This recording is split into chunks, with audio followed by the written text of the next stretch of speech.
ಪೆಳುವನಹಳ್ಳಿ ಲಕ್ಷ್ಮೀ ನರಸಿಂಹಸ್ವಾಮಿ ದೇಗುಲದ ಜೀರ್ಣೋದ್ಧಾರ ಅದ್ದೂರಿ.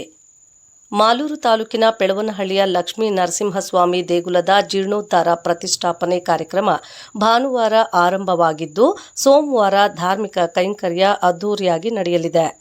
ಲಕ್ಷ್ಮೀ ನರಸಿಂಹಸ್ವಾಮಿ ದೇಗುಲಕ್ಕೆ ಸುಮಾರು 300 ವರ್ಷದ ಐತಿಹ್ಯವಿದ್ದು, ಕಾಮನ ಪೌರ್ಣಮಿ ಪೂಜೆಯಿಂದ ಅಭಿಷ್ಟಗಳು ನೆರವೇರುತ್ತವೆ ಎಂಬುದು ಪ್ರತೀತಿ.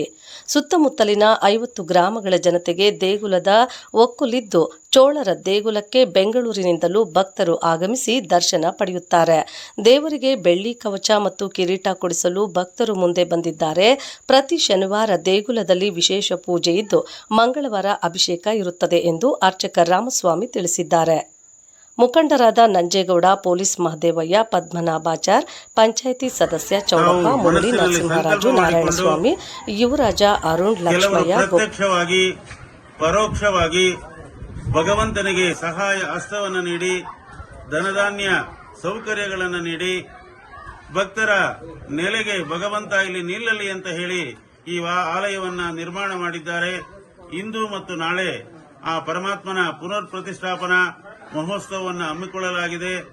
ಗರುಡದೇವ ಮಂಟಪ, ಅಷ್ಟದಿಕ್ಪಾಲಕ ವಿಧಿ ಹಾಗೂ ಧ್ವಜಸ್ತಂಭ ಪ್ರತಿಷ್ಠೆ, ವಿಮಾನ ಗೋಪುರ ಪ್ರತಿಷ್ಠೆಯನ್ನು ಕೂಡ ಮಾಡಲಾಗಿದೆ.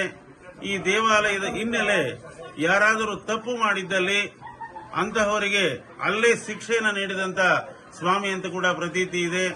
ಇಲ್ಲಿ ಹಿಂದೆ ಇರತಕ್ಕಂತ ಈ ಎತ್ತರವಾದಂತಹ ಧ್ವಜಸ್ತಂಭ ಹಿಂದೆ ಯಾರೋ ನಮ್ಮ ಮಿಲಿಟರಿಯವರು ಬಂದು ಇಲ್ಲಿ ಕ್ಯಾಂಪ್ ಅನ್ನು ಹೂಡಿದ್ದಾಗ ಅವರು ಭಗವಂತನ ಬಗ್ಗೆ ಅವಹೇಳನ ಮಾಡಿ ಮಾತನಾಡಿದ್ದಾಗಿ, ಅಂತಹ ಸಂದರ್ಭದಲ್ಲಿ ಅವರಿಗೆ ತೊಂದರೆಯಾಗಿ ಅವರೇ ಈ ಕಂಬವನ್ನು ತಂದು ಇಲ್ಲಿ ಪ್ರತಿಷ್ಠಾಪನೆ ಮಾಡಿದಿರುವಂತಕ್ಕಂಥ ಒಂದು ವಿಧಿ ಕೂಡ ಇದೆ.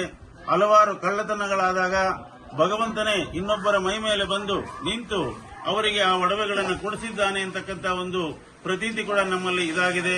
ಅಂತಹ ಭಗವಂತನ ಸೇವೆ ಅನಂತವಾದದ್ದು, ಅನಂತ ಸ್ವರೂಪವಾದದ್ದು. ಅಂತಹ ಕಾರ್ಯಕ್ರಮದಲ್ಲಿ ಭಕ್ತರೆಲ್ಲರೂ ಕೂಡ ಪಾಲ್ಗೊಂಡು ಆತನ ಕೃಪೆಗೆ ಪಾತ್ರರಾಗಬೇಕಾಗಿ ನಾನು ಪ್ರಾರ್ಥಿಸುತ್ತೇನೆ ಅಂತ ಹೇಳಿ ನನ್ನ ಮಾತುಗಳನ್ನು ನಾನು ಮುಗಿಸ್ತೇನೆ. ಈ ಲಕ್ಷ್ಮೀ ನರಸಿಂಹಸ್ವಾಮಿ ದೇವಸ್ಥಾನ ಇದು ನಮ್ಮ ಹಿರಿಯರು ಹೇಳ್ತಾರೆ ಚೋಳರ ಕಾಲ ದೇವಸ್ಥಾನ ಅಂತ. ಈ ಚೋಳರ ಕಾಲದಿಂದಲೂ ನಡ್ಕೊಂಡ್ ಬರ್ತಾ ಇದೆ. ನಡ್ಕೊಂಬಂದಿದ್ದ ಸ್ವಲ್ಪ ಹಳೆ ದೇವಸ್ಥಾನ ಆಗಿ ಸ್ವಲ್ಪ ಚಿಥಲವಾಗಿತ್ತು. ಇದನ್ನ ನಮ್ಮ ಗ್ರಾಮಸ್ಥರು, ಇನ್ನೂ ಆಜುಬಾಜು ಗ್ರಾಮಸ್ಥರು ಎಲ್ಲರೂ ಸೇರ್ಕೊಂಡು ದೇವಸ್ಥಾನವನ್ನು ಜೀರ್ಣೋದ್ಧಾರ ಮಾಡಿದ್ವಿ. ಈ ದೇವಸ್ಥಾನದ ಬಗ್ಗೆ ಬೆಂಗಳೂರಿಂದ ಬೇರೆ ಬೇರೆ ಕಡೆಯಿಂದನೂ ಇಲ್ಲಿ ಪೂಜೆ ಕಾರ್ಯಕ್ರಮಕ್ಕೆ ಆಗಮಿಸ್ತಾರೆ. ಈಗ ಒಬ್ರು ಮುನ್ರೆಡ್ಡಿ ಅಂತಿದ್ದಾರೆ. ಅವ್ರ ಪಾಪ 5 ವರ್ಷದಿಂದ ಇವತ್ತು ಕಾಮನ ಹಬ್ಬಕ್ಕೆ ಊಟದ ಪ್ರೋಗ್ರಾಮ್ ಅವ್ರದೇ. ನಾವೆಲ್ಲ ಪೂಜೆ ಪುನಸ್ಕಾರ ಮಾಡಿದ್ರೆ ಕೂಡ ಐದು ವರ್ಷದಿಂದ ಕಾಮನ್ ಪ್ರೋಗ್ರಾಮ್ ಊಟ, ಇವತ್ತೂ ಊಟ ಅವ್ರದೇನೆ. ನಾವು ಊರಿನವ್ರು ಇಷ್ಟು ಜನ ಇದು ಮಾಡಿದ್ರೇನು ಅವರಪ್ಪ ಊಟ ನಾನು ಬಿಡಬೇಕು ಅಂದ್ರು. ಸರಿ ಸುಮ್ಮನೆ ಮಾಡಿ ಅಂತ ಹೇಳಿದ್ವಿ. ಆದ್ರಿಂದ ನಾವೆಲ್ಲ ಗ್ರಾಮಸ್ಥರು ಸೇರಿ ಮಾಡ್ತಾ ಇದ್ವಿ. ಇದು ಪವಿತ್ರವಾದ ದೇವಸ್ಥಾನ. ಸುಮಾರು ಇವತ್ತು ನಾಳೆ ಬೆಳಿಗ್ಗೆ 9 ಗಂಟೆಯಿಂದ ಸಂಜೆ 5 ಗಂಟೆವರೆಗೂ 4-5 ಸಾವಿರ ಜನ ಬರುವಂತ ನಿರೀಕ್ಷೆ ಇದೆ. ಯಾವ ಭಕ್ತರಾದ್ರೂ ಬರ್ಬೋದು. ಇದರಲ್ಲಿ ರಾಜಕೀಯವಿಲ್ಲ. ಯಾರೇ ಮುಖಂಡರು ಬಂದ್ರೂ ನಾವು ಆಹ್ವಾನಿಸ್ತೀವಿ. ಈಗಿರುವಂತ MLA ಬಂದ್ರೂ ಆಹ್ವಾನಿಸ್ತೀವಿ. ಇನ್ನು ಬೇರೆ ಯಾರು ಬಂದ್ರೂ ನಾವು ಆಹ್ವಾನಿಸಕ್ಕೆ ರೆಡಿ ಇದ್ದೀವಿ. ಇಲ್ಲಿ ಹೇಗಂದ್ರೆ ಎಲ್ರಿಗೂ ಒಂದೇನೆ. ಇಲ್ಲಿ ಹೆಂಗಂದ್ರೆ ಒಬ್ಬ ಬಡವ ಬಂದ್ರೇನು ಒಂದು ಆಹ್ವಾನನೇ, ಅದೇ MLAಗೂ ಅಷ್ಟೇ ಆಹ್ವಾನನೇ. ಇಲ್ಲೇನು ವಿಶೇಷ ಇರಲ್ಲ. ಅದಕ್ಕೆ ಬೇರೆ ನಾವು ಪ್ರೋಗ್ರಾಮ್ ಇಟ್ಕೊಂಡು ಮಾಡ್ತೀವಿ. ಇವಾಗ ಅವ್ರ ತೀರು ಹೋದ್ರು, ಇವಾಗ ಅವ್ರ ಮಕ್ಕಳು ನಮಗೆ ಅದನ್ನ ನಡ್ಸ್ಕೊಂಡು ಹೋಗ್ತಾ ಇದ್ದಾರೆ. ನಾವು ಅವ್ರ ಹಂಗೆ ನಡ್ಕೊಂಡು ಹೋಗ್ತಾ ಇದ್ದೀವಿ. Thank you. ನಮ್ಮ ಹೆಸರು ನಂಜೇಗೌಡ ಅಂತ ಸರ್. ಎಲ್ಲರೂ ಬರ್ತೀನಿ ಸ್ವಲ್ಪ ಮಾಧ್ಯಮದವ್ರಿಗೆ ನಮಸ್ಕಾರ. ನನ್ನ ಹೆಸರು ಮಹದೇವ ಅಂತೇಳಿ ಪೆಳುವನಹಳ್ಳಿ ಗ್ರಾಮಸ್ಥರು ನಾವು. ಈ ದೇವಸ್ಥಾನ ವಿಶೇಷ ಅಂದ್ರೆ ವಾಲಂಟ್ರಿಯಾಗಿ ಅವರಷ್ಟು ಅವರೇ ಬರ್ತಕ್ಕಂಥ ಯಾರನ್ನೇನು ಬಲವಂತ ಮಾಡಂಗಿಲ್ಲ. ಏನೇ ಕೆಲಸ ಇದ್ರು ಎಲ್ಲರೂ ಬಂದು ಈ ಪೂಜೆಗೆ ಹಾಜರಾಗಿ ಆಶೀರ್ವಾದ ತಗೋಬೇಕಂತ ಈ ಗ್ರಾಮಸ್ಥರ ಪರವಾಗಿ ನನ್ನ ಒಂದು ಮನವಿ. ಹೇಗೆ ಬರ್ಬೇಕು ನಾವು ಭಕ್ತರಿಗೆ? ಅಡ್ರೆಸ್ ಮಾಲೂರು ತಾಲೂಕು ಟೇಕಲ್ ಹೋಬಳಿ, ನೆಳ್ಳಹಳ್ಳಿ ಪೋಸ್ಟ್, ಬನ್ನಹಳ್ಳಿ ಪಂಚಾಯಿತಿ, ಪೆಳವನಹಳ್ಳಿ ಗ್ರಾಮ. ಇದನ್ನ ಸುಮಾರು ಜನ ಹಳೆ ಹೆಸರು ಪೆಡವನಹಳ್ಳಿ ಅಂತಾರೆ. ಇದು ಆಕ್ಚುಲಿ ಪೆಳವನಹಳ್ಳಿ. ಟೇಕಲ್ ಹೋಬಳಿ ಅಂತಂದ್ರೆ ಸಲೀಸಾಗಿ ನಿಮ್ಗೆ ಸಿಗುತ್ತೆ. ಬಂಗಾರಪೇಟೆ ಬಂದ್ರೆ ಸಲೀಸಾಗಿ ನಿಮ್ಗೆ ಹತ್ರ ಆಗುತ್ತೆ. ಬಂಗಾರಪೇಟೆಯಿಂದ 7 ಕಿಲೋಮೀಟರ್, ಟೇಕಲ್ಲಿಂದ 10 ಕಿಲೋಮೀಟರ್. ಇನ್ನೊಂದು ಎಡವಟ್ಟು ಇದೆ. ಪಡವನಹಳ್ಳಿ ಅನ್ನೋದು ನಮ್ಮ ಲಕ್ಕೂರು ಹೋಬಳಿಯಲ್ಲಿ ಒಂದಿದೆ. ಯಾವ್ದೇ ಅಡ್ರೆಸ್ ಕೆಲವೆಲ್ಲ ಅಲ್ಲಿಗೆ ಹೋಗ್ಬಿಡ್ತಾರೆ. ಇದೇನಿಲ್ಲ. ನಮ್ಗೆ Budikote 4-5 kilometre, Budikote near, Bangarapete 9 kilometre, Tekal 10 kilometre near ಇದೆ. ಇದು ಬಂದು ಬಂಗಾರಪೇಟೆ ಗಡಿಯಲ್ಲಿದೆ ಈ ಊರು. ಸುತ್ತಲೂ ಬಂಗಾರ ನಾನು ಹೇಳ್ತೀನಿ ಇದು ಇನ್ನೊಂದು ಏನಪ್ಪ ಅಂದ್ರೆ ಕನ್ಫ್ಯೂಸ್ ಅಂದ್ರೆ ಈ ಸ್ವಾಮಿ ದರ್ಶನಕ್ಕೆ ಬರ್ತಕ್ಕಂತ ಭಕ್ತಾದಿಗಳಿಗೆ ತಿಳಿಸ್ತಕ್ಕಂಥ ಏನಪ್ಪ ಅಂತಂದ್ರೆ ಟೇಕಲ್ ಹೋಬ್ಳಿ ಪೆಳನಹಳ್ಳಿ ಅಂತ ಹೇಳ್ಬೇಕು. ಆಕ್ಚುಲಿ ಲಕ್ಕೂರು ಹೋಬ್ಳಿಯಲ್ಲಿ ಪಡವನಹಳ್ಳಿ ಅಂತ ಇದೆ. ಸುಮಾರಷ್ಟು ಜನ ಅಲ್ಲಿಗೋಗಿ ಕನ್ಫ್ಯೂಸ್ ಆಗಿ ದೂರ ಆಗೋಯ್ತಪ್ಪ ಇನ್ಯಾಕೆ ಹೋಗೋದಂತ ವಾಪಸ್ ಹೊರಟೋಗ್ತಕ್ಕಂತ ಸಂದರ್ಭಗಳು ಇದಾವೆ, ಫೋನ್ಗಳು ಮಾಡಿದ್ದಾರೆ. ದಯಮಾಡಿ ಟೇಕಲ್ ಹೋಬ್ಳಿ ಪೆಳನಹಳ್ಳಿ ಅಂತ ತಿಳಿಸ್ಬೇಕು. ಹಂಗಾದ್ರೆ ಅದು ಸರಿಯಾಗಿ ನಿಮ್ಗೆ ಗೊತ್ತೆ. ಬಂಗಾರಪೇಟೆಗೆ ಬಂದ್ರೆ ನಿಮ್ಗೆ 6 ಕಿಲೋಮೀಟರ್, ಟೇಕಲ್ ಬಂದ್ರೆ 10 ಕಿಲೋಮೀಟರ್.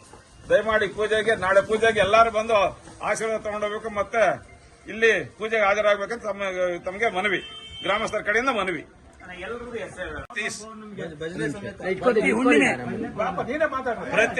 ಪ್ರತಿ ಶನಿವಾರ ಪೌರ್ಣಿಮೆ ಬರ್ತಕ್ಕಂತ ಇದರಲ್ಲಿ ವಿಶೇಷವಾದ ಪೂಜೆ ಇರ್ತದೆ, ಭಜನೆ ಇರ್ತದೆ, ಬಂದು ಹೋಗ್ಬೋದು. ಪ್ರತಿ ಶನಿವಾರ ಪೂಜೆ ಪ್ರತಿ ಇರುತ್ತೆ. ಶನಿವಾರ ಪೂಜೆ. ಪ್ರತಿ ಮಂಗಳವಾರನೂ ಅಭಿಷೇಕ ಇರುತ್ತೆ. ಪ್ರತಿ ಮಂಗಳವಾರ ಅಭಿಷೇಕ ಇರುತ್ತೆ. ಪ್ರತಿ ಶನಿವಾರನೂ ವಿಶೇಷ ಪೂಜೆ ಇರುತ್ತೆ. ತಿಂಗಳಿಗೆ ಒಂದ್ಸಲ ಹುಣ್ಣಿಮೆ ದಿವಸ ವಿಶೇಷ ಪೂಜೆ ಇರುತ್ತೆ, ಭಜನೆ ಕಾರ್ಯಕ್ರಮ ಇರುತ್ತೆ. ಇವಾಗ ನಿಮ್ಮನ್ನ ಕಾಂಟ್ಯಾಕ್ಟ್ ಮಾಡ್ಕೊಂಡು ಯಾರ ನಂಬರ್ ಅಂತ ಎಲ್ರದ್ದು ಬರ್ಬೋದು. ಆಮೇಲೆ ವಾರನೂ ಪೂಜೆ, ಪ್ರತಿ ಮಂಗಳವಾರ ಅಭಿಷೇಕ ಇರ್ತದೆ.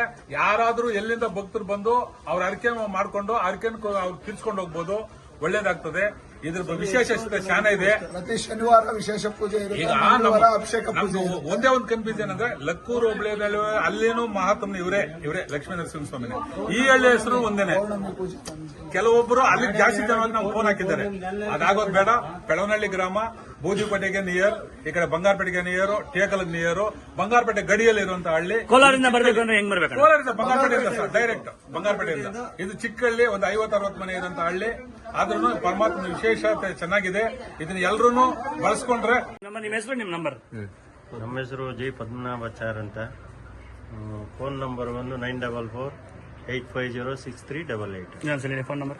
9448506388. ಎಲ್ಲರೂ